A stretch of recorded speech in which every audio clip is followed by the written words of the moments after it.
We've got a lot to unpack today. I've got updated ratings for the NBA playoffs. I'm going to try to get another video up tonight, hopefully. We also had an NBA general manager come out last week, anonymously, of course. I'm not a big fan of anonymous quotes, but in this case, in this scenario, I do understand why he didn't want his name released publicly. Last week, we had an anonymous NBA general manager come out, and he said that player empowerment is the worst thing that's ever happened in professional sports. Seems about right to me. All you got to do is look at the NBA's ratings to see that player empowerment does not work or is not working. There's a reason that players are paid to play basketball and executives are paid to run the business side of basketball. Reason being, executives aren't good basketball players, and in most cases, basketball players aren't all that good at business. I mean, just look at Michael Jordan for an example of that. We'll get to those comments from that anonymous general manager here in just a second. Let's go ahead and unpack the most recent ratings for the NBA playoffs. The woke sports media in the NBA, they're oh so excited. Ratings are up double digits. NBA playoff ratings make a huge jump. This is marketing 101. This is typical woke media spin.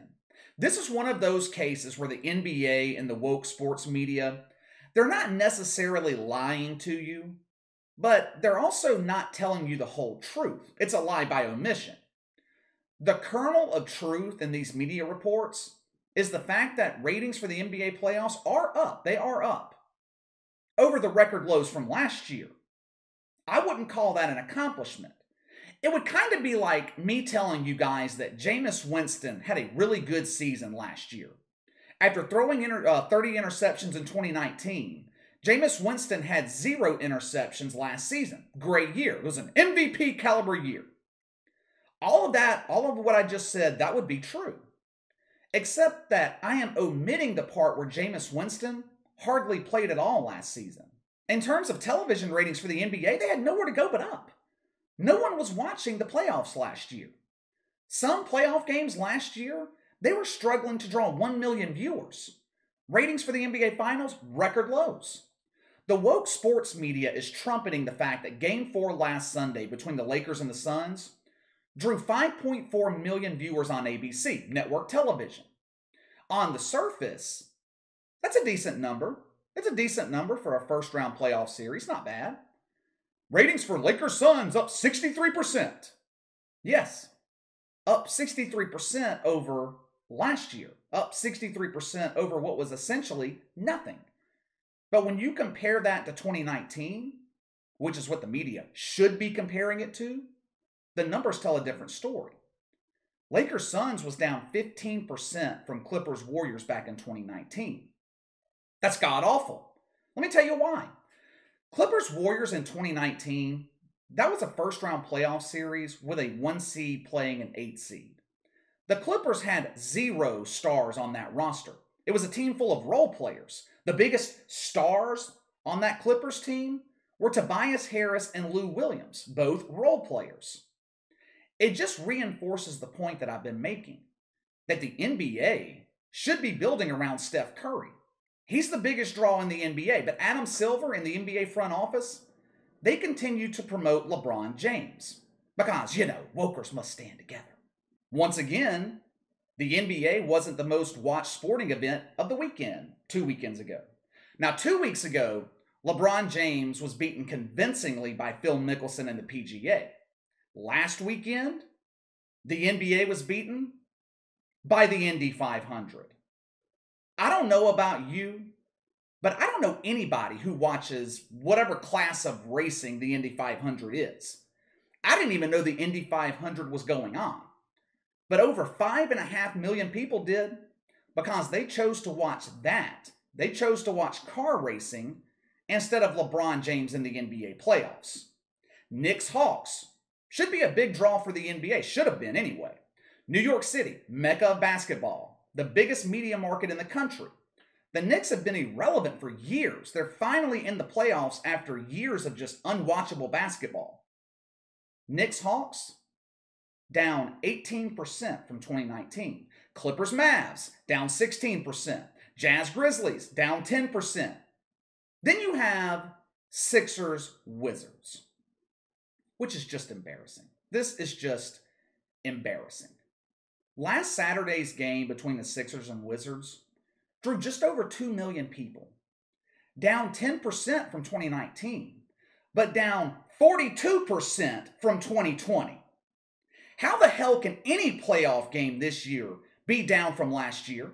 Last year was a disaster for the NBA, but you won't hear any of this from the woke sports media. They're not going to tell you a game was down compared to last season. Now, to be fair, there were a couple, I believe, of NBA playoff games that did see increases over 2019. Nets Celtics was one of them. They were up 29%. NBA games on ESPN and ABC, they're averaging about 3.2 million people right now, which is a huge increase over last year.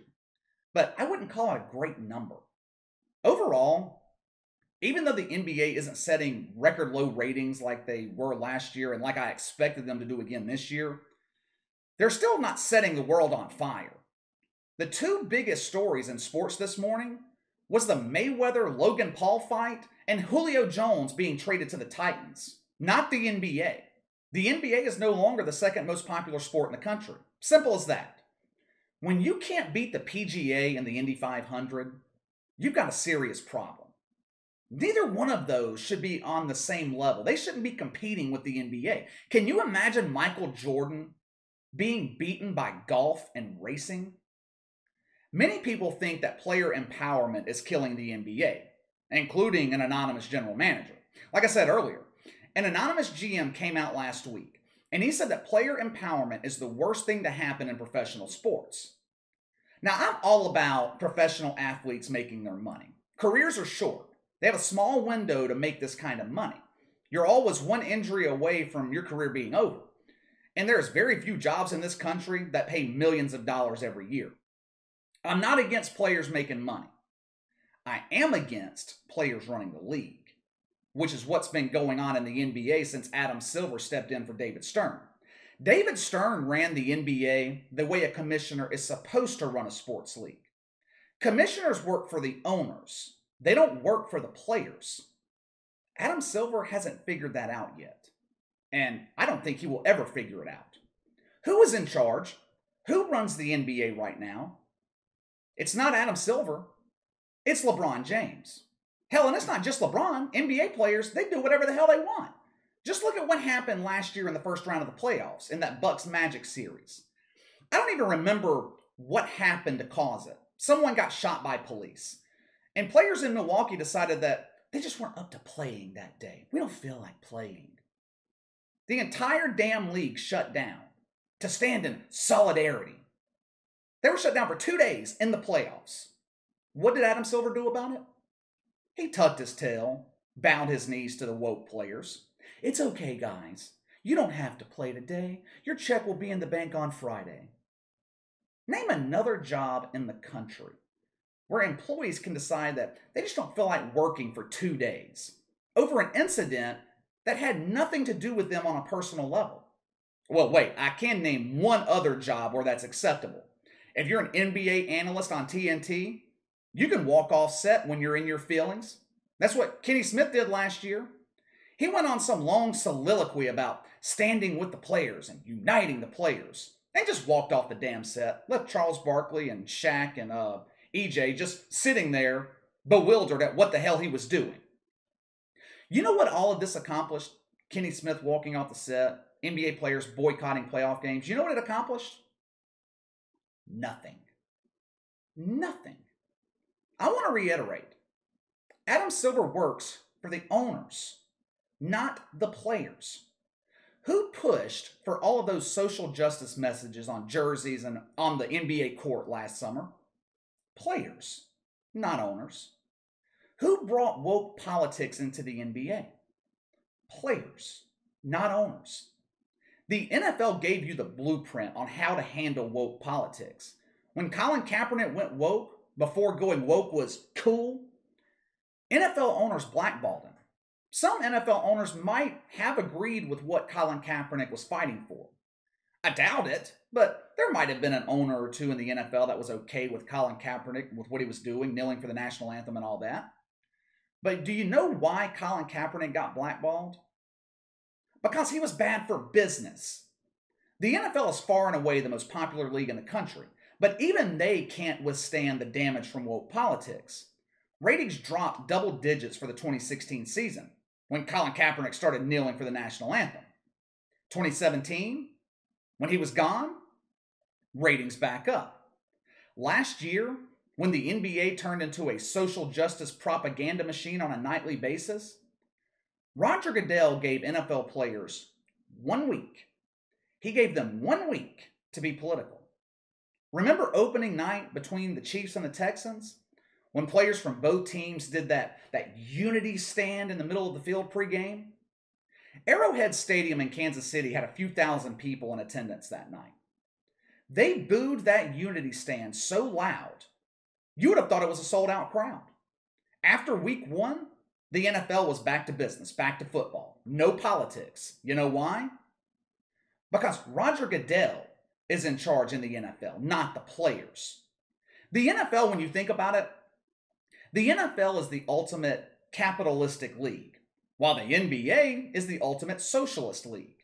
In the NFL, if a player's not performing, they get cut. It's just like the real world. If you aren't performing at your job, you get fired.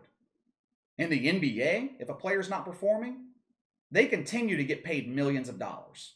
Oh, and here's another huge difference between the NFL and the NBA, and another reason that player empowerment is detrimental. In the NFL, we watch teams, not players. Tom Brady leaves for Tampa Bay. Patriots fans don't become Bucs fans. In the NBA, people follow players. It's a star-driven league, which is a double-edged sword.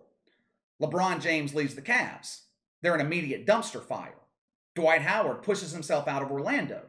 The Magic have been irrelevant ever since. You want your audience to follow teams, not players, because when a star player gets injured or retires, the audience goes with them.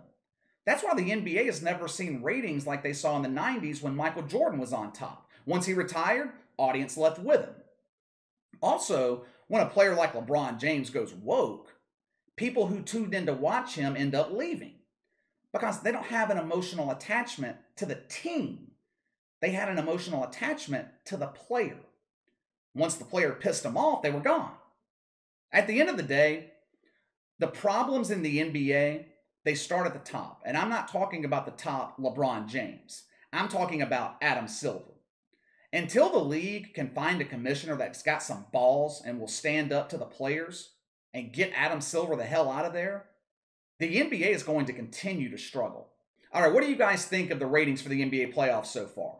Also, let me know your thoughts on the comments from that anonymous general manager who said that player empowerment is the worst thing to happen in professional sports. Let me know what you think. Sound off in the comments below.